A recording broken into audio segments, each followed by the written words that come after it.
រាស្មីចំលែធម្មជាតិក៏ប្លែកខុសពីធម្មតាជំនោមកក្រៅក្លិនផ្កាថ្នាក់ថ្នមដងដួងចិន្តាកោយហាត់ថាទុនត្រចាំ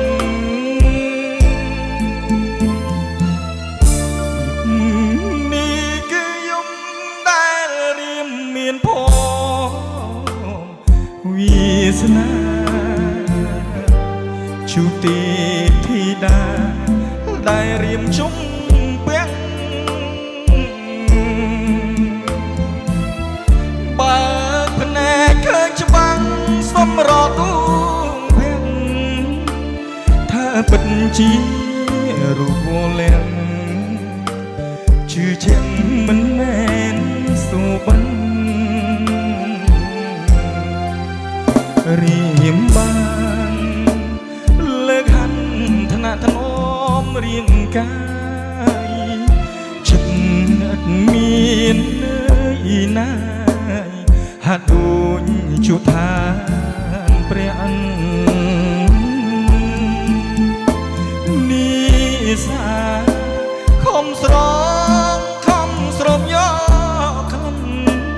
ផ្កាអ្វីក៏មិនក្រអូបដូចក្លិនកល្យានពេលរៀមភ្ញាក់ឡើងនឹងខ្លួនស្រវារកស្រីរាត្រីក៏คล้ายជាក្តីខកខានលងស្នេហ៍ស្រមោលដែលចាប់មិនបានសូបិនបានវងវាញថាបានជួបតែស្នេហ៍អត់ន័យ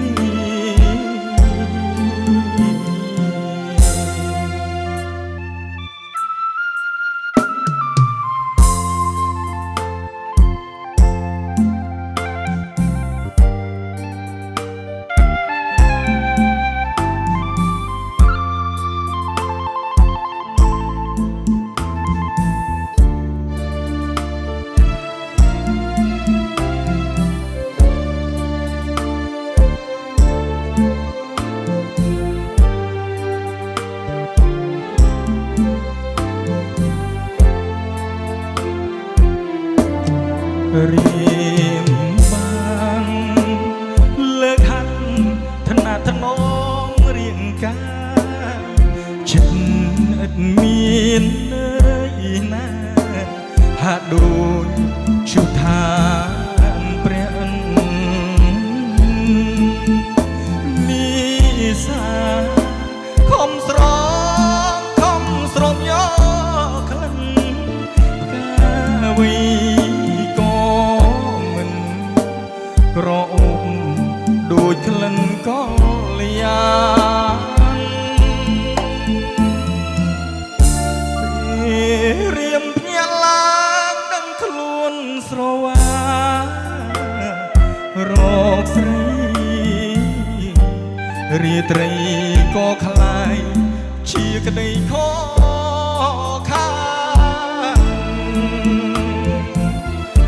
លងស្នេហ៍ស្រម